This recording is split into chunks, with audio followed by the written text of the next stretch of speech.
கிறிஸ்துவுக்குள் மிகவும் பிரியமானவர்களே, சங்கீதம் 34:19 முதல் 21 வசனங்களிலே இப்படியாக நாம் பார்க்கிறோம். நீதிமானுக்கு வரும் துன்பங்கள் அநேகமாயிருக்கும், கர்த்தர் அவைகள் எல்லாவற்றிலும் நின்று அவனை விடுவிப்பார், அவனுடைய எலும்புகளை எல்லாம் காப்பாற்றுகிறார், அவைகளில் ஒன்றும் முறிக்கப்படுவதில்லை. தீமை துன்மார்க்கனை கொல்லும், நீதிமானை பகைக்கிறவர்கள் குற்றவாளிகளாவார்கள். எவ்வளவு அழகாக இந்த வேத வசனம் கூறுகிறது. நீதிமான் உத்தமமாய் நடக்கிறவர்கள், நீதியாய் நடக்கிறவர்கள், தேவனுக்கு பயந்து தீமையை விட்டு விலகுகிறவர்கள். ஆனால் அப்படிப்பட்டவர்களுக்கு தீமை துன்பங்கள் அநேகம் வரும் என்றுதான் வேதம் கூறுகிறது. நான் நீதியாய் நடக்கிறேன், உண்மையாய் நடக்கிறேன், உத்தமமாய் நடக்கிறேன், எனக்கு நன்மை மாத்திரம் வரும் என்று நாம் எதிர்பார்க்க முடியாது. வேதம் கூறுகிறது அவனுக்கு தான் அநேக துன்பங்கள் வரும் என்று கூறுகிறது. நீதிமானுக்கு வரும் துன்பங்கள் அநேகமாய் இருக்கும் என்று வேதம் கூறுகிறது. ஆனால் என்ன நடக்கிறது பாருங்கள்.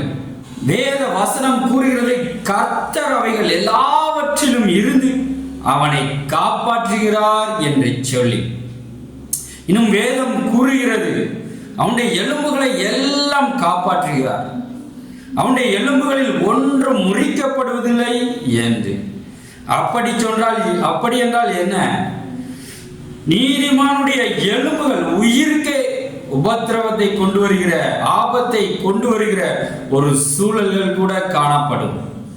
அவனுடைய எலும்புகள் உடைக்கப்படுகின்ற ஒரு சூழ்நிலைகள், அப்படிப்பட்ட சூழ்நிலைகள் இருந்தாலும் கூட, வந்தாலும் நேரிட்டாலும் கூட, ஆனாலும் கர்த்தர் அவைகள் எல்லாவற்றிலும் இருந்து அவனை விடுவிக்கிறார், அவனுடைய எலும்புகளை காப்பாற்றுகிறார், அவனுடைய எலும்புகளுக்கு ஒன்றும் சேதம் இல்லாதபடிக்கு கர்த்தர் காப்பாற்றுகிறார், அவனுடைய பிராணனை காப்பாற்றுகிறார் என்று இந்த வேத வசனத்திலே நாம் பார்க்கிறோம்.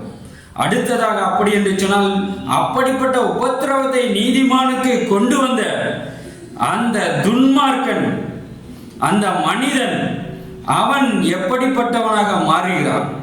வேதம் கூறுகிறது, நீதிமானை பகைக்கிறவர்கள் குற்றவாளிகளாவார்கள் என்று சொல்லி. நீதிமானை பகைத்தாலே, நீதிமானுக்கு விரோதமாய் எழும்பினாலே, வேதம் கூறுகிறது தேவன் அவர்களை குற்றவாளிகளாக, பாவம் செய்தவர்களாக, அநீதி செய்தவர்களாக தேவன் அவர்களை நினைத்துக் கொள்ளுகிறார். இவர்களுடைய பகையினால் நீதிமானுக்கு உபத்திரவம் வருவது உண்மைதான், ஆனாலும் அவனை காப்பாற்றுகிறார் கர்த்தர். ஆனால் இந்த துன்மார்க்கரை தேவன் குற்றவாளிகளாக மாற்றி அவர்கள் குற்றத்திற்கு ஏற்ற தண்டனையை தேவன் கொடுக்கிறார். அதைத்தான் தானியேலுடைய வாழ்க்கையிலே நாம் பார்க்கிறோம். தானியேல் 6ஆம் அதிகாரத்திலே நாம் பார்க்கும் பொழுது, ராஜாவுக்கு அடுத்த ஒரு பிரதானியாக இந்த தேசத்திலே தானியேல் இருக்கிறார். தானியேலை அழிக்க வேண்டும் என்று சொல்லி அவனுடைய சத்துருக்கள் எத்தனையோ காரியங்களை செய்கிறார்கள். எந்த காரியமும் வாய்க்கவில்லை. இறுதியா எல்லாவற்றையும் தானியேல் மிகவும் உண்மையாய் நடந்து வருகிறார், மிகவும் பொறுப்பாக சரியாக நடந்து வருகிறார். தானியேலுடைய வேலையில் கூட, வாழ்க்கையில் எந்த குற்றத்தையும் கண்டுபிடிக்க முடியவில்லை. இறுதியாக ஒன்றே ஒரு காரியத்தை அவர்கள் செய்கிறார்கள். இந்த தானியேல் தன்னுடைய தேவனை நோக்கி ஜெபித்துக் கொண்டே இருக்கிறார், தினம் 3 வேளை. அதிலே ஏதாவது ஒரு காரியத்தை செய்து, ஒரு தந்திரத்தை செய்து தானியேலை குற்றத்தில் அகப்படுத்தினால் தவிர வேறொன்றிலும் அவனை குற்றப்படுத்த முடியாது என்று சொல்கிறார்கள். அப்படி என்று சொன்னால் இந்த தானியேல் எவ்வளவு நீதியாய் நடந்திருப்பார் என்று யோசித்து பாருங்கள். எவ்வளவு சரியாக நடந்திருப்பார், எவ்வளவு உத்தமமாய் நடந்திருப்பார். இந்த ராஜாவுக்கு எவ்வளவு நேர்த்தியாக உண்மையாய் நடந்திருப்பார், உண்மையான ஒரு ஊழியக்காரனாய் நடந்திருப்பார், எவ்வளவு நேர்மையாக நடந்திருப்பார். அவ்வளவு பெரிய அதிகாரத்தில் இருந்தும் லஞ்சம் வாங்காமல் ஊழல் செய்யாமல் எவ்வளவு உண்மையாய் தேசத்தின் காரியங்களை பார்த்திருப்பார். சற்று யோசித்து பாருங்கள். ஆனால் அவருக்கும் கூட அவருடைய எலும்புகள் உடைக்கப்படும்படியான ஒரு உபத்திரவம் வருகிறது. இந்த சத்துருக்கள் போய் ராஜாவிடம் உம்மை தவிர வேறு யாரையும் வணங்கக்கூடாது என்று சட்டத்தை இயற்றச் சொல்லுகிறார்கள். ராஜாவும் அப்படியே இயற்றுகிறார். ஆனால் தினம் 3 வேளை கருத்தாய் தேவனை தேடுகிற அந்த தானியேல், அவனால் தேவனை தேடாமல் இருக்க முடியவில்லை. அவன் அந்த சட்டத்தை மீறி தேவனை தேடுகிறான், செபிக்க ஆரம்பிக்கிறான். அப்பொழுது அவர்கள் ராஜாவிடம் சென்று இந்த தானியேல் இப்படி செய்கிறார் என்று குற்றப்படுத்துகிறார்கள். ராஜாவுக்கு தானியேல் பிரியமான ஒரு ஊழியக்காரன். இந்த ராஜா தானியேலுக்கு மாற்ற வைப்பதற்காக தான் இவர்கள் இந்த சட்டத்தை கொண்டு வர செய்திருக்கிறார்கள் என்பதை அப்பொழுது அறியாமல் இருந்திருந்தார். இப்பொழுதோ அவருக்கு புரிந்துவிட்டது. ஆனாலும் என்ன பிரயோஜனம்? ஒன்றும் செய்ய முடியவில்லை. சற்று யோசித்து பாருங்கள். ராஜாவுக்கு அடுத்த நிலையில் அந்த தேசத்தில் இருக்கிற அந்த தானியேலால் எவ்வளவு செல்வாக்கு இருந்திருக்கும், எவ்வளவு அதிகாரம் இருந்திருக்கும், எவ்வளவு பழக்க வழக்கங்கள் இருந்திருக்கும். தானியேலுக்கு ராஜாவுக்கு மிகவும் பிரியமான ஊழியக்காரன். ஆனாலும் கூட அவனுடைய அந்தஸ்தினால், அவனுடைய பொறுப்பினால், பதவியினால் அவனாலே காப்பாற்ற முடியாத ஒரு உபத்திரவம், ஒரு சூழ்நிலை. எப்படி யோசித்து பாருங்கள். சரி, தானியேலாக தான் முடியவில்லை.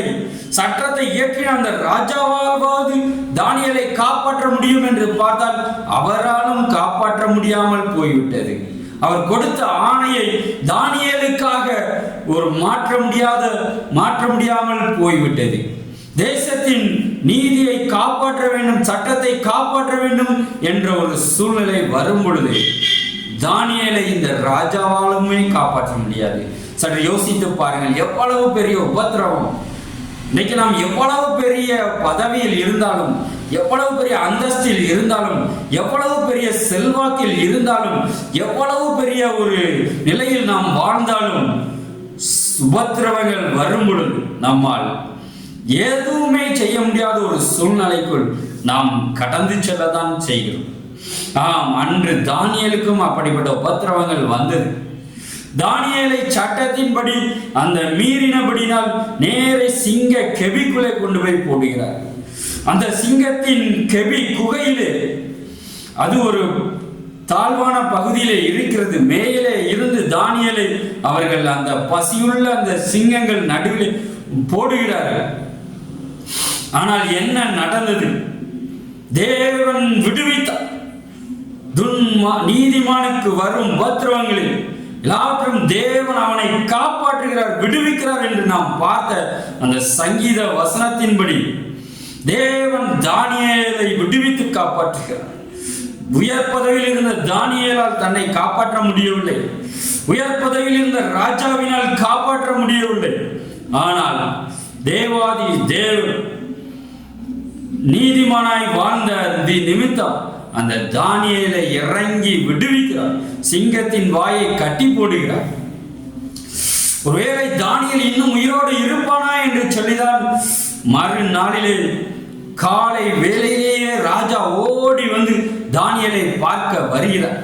தானியேல் புஸ்தகம் 6ஆம் அதிகாரத்தில் இப்படியாக நாம் வாசிக்கிறோம். ராஜா கெபியின் கிட்ட வந்தபோது துயர சத்தமாய் தானியேலை கூப்பிட்டு, தானியேலே, ஜீவனுள்ள தேவனுடைய தாசனே, நீ இடைவிடாமல் ஆராதிக்கிற உன் தேவன் உன்னை சிங்கங்களுக்கு தப்புவிக்க வல்லவராய் இருந்தாரா என்று தானியேலை கேட்டார். ராஜா தானியேலை பார்த்து கேட்கிறார், நீ என் சட்டத்தை மீறி கூட, இந்த சட்டத்தை மீறினால் சிங்க கெபியில் போடுவார்கள், தன் உயிருக்கே உபத்திரவம் வரும் என்று தெரிந்தும் கூட நீ இடைவிடாமல் ஆராதிக்கிற உன் தேவனை நீ இடைவிடாமல் நீ ஆராதித்தாயே, அந்த தேவன் உன்னை தப்புவிக்க வல்லவராய் இருந்தாரா என்று சொல்லி அந்த ராஜா தானியேலை பார்த்து கேட்கிறார், நீ எவ்வளவு தூரம் உன் தேவனை நீ விசுவாசித்தாய், எவ்வளவு தூரம் உன் தேவனுக்காய் நீ வைராக்கியமாய் வாழ்ந்தாய், அதற்காக உன் ஜீவனையே பணயம் வைத்தாயே. அப்படிப்பட்ட தேவன் உன்னை தப்புவிக்க வல்லவராயிருக்கிறாரா என்று சொல்லி அந்த ராஜா தானியேலை பார்த்து கேட்கிறார். ராஜாவுக்குள் மிகுந்த வேதனை. எனக்கு மிகவும் பிரியமான உண்மையான ஒரு ஊழியக்கார், நீதியான ஒரு ஊழியக்கார், அவன் இப்படி ஆகிவிட்டதே என்று சொல்லி ஒருவேளை மரித்திருப்பானா என்று துயர சத்தத்திலே கேட்கிறார். அந்த கெபிக்கு மேலே இருந்து என்ன நடக்கிறது பாருங்கள். அந்த கெபிக்குள் இருந்து என்ன சத்தம் பிறக்கிறது. தானியேல் இப்படியாக அந்த கெபிக்குள் இருந்து ராஜாவுக்கு மறுமொழியாக கூறுகிறார். அப்பொழுது தானியேல், ராஜாவே நீர் என்றும் வாழ்க, சிங்கங்கள் என்னை சேதப்படுத்தாதபடிக்கு தேவன் தம்முடைய தூதனை அனுப்பி அவைகளின் வாயை கட்டி போட்டார். அதேனென்றால் அவருக்கு முன்பாக நான் குற்றமற்றவனாய் காணப்பட்டேன். ராஜாவாகிய உமக்கு முன்பாகவும் நான் நீதிகேடு செய்ததில்லை என்றார். ஹல்லேலூயா. தானியேல் கூறுகிறார், நான் ராஜாவே உமக்கு முன்பதாக நான் நீதிகேடு இல்லாமல் நான் உண்மையாய் நான் வாழ்ந்தேன், நீதியாய் வாழ்ந்தேன். அது மாத்திரமல்ல, அந்த ரங்கத்திலே மறைமுகத்திலும் நான் என் தேவனுக்கு விரோதமாய் நான் பாவம் செய்யாதபடிக்கு, எந்த ஒரு பாவம் நான் அந்த ரங்கத்தில் செய்யாதபடிக்கு நான் மிகவும் உண்மையாய் நீதியாய் நான் வாழ்ந்தேன். ஆகவே தேவன் என்னை காப்பாற்றினார், தம்முடைய தூதனை அனுப்பினார், சிங்கங்களின் வாயை கட்டி போட்டார் என்று சொல்லி தானியேல் கூறுகிறார். உடனே ராஜாவுக்கு மிகவும் மகிழ்ச்சியாகிவிட்டது. உடனடியாக ஊழியர்கள் கட்டளையிட்டு தானியேலை மேலே கொண்டு வரும்படியே கட்டளையிடுகிறார். ஆனால் நாம் சங்கீதம் 34 அதிகாரத்திலே பார்த்தது போல நீதிமானை பகைக்கிற யாவரும் குற்றவாளிகளாவார்கள் என்று சொன்ன வார்த்தையின்படியே ராஜா என்ன சொல்லுகிறார்? எந்தெந்த மனிதர்கள் தானியேலுக்கு விரோதமாய் தானியேலை அழிக்கும்படியாய் இந்த சட்டத்தை கொண்டு வர தீர்மானித்தார்களோ அந்த அதிகாரிகள், அந்த மனிதர்கள், அவர்கள் மாத்திரமல்ல, அவர்கள் குடும்பம், அவருடைய பிள்ளைகள், மனைவிகள், அத்தனை பேரை கொண்டு போய் அந்த கெபிக்குள்ளே கோடும்படியாய் அதே தண்டனை அவர்கள் கொடுக்கிறார்கள். ஏன்? அவர்கள் சட்டத்தின்படி எந்த குற்றமும் செய்யவில்லை.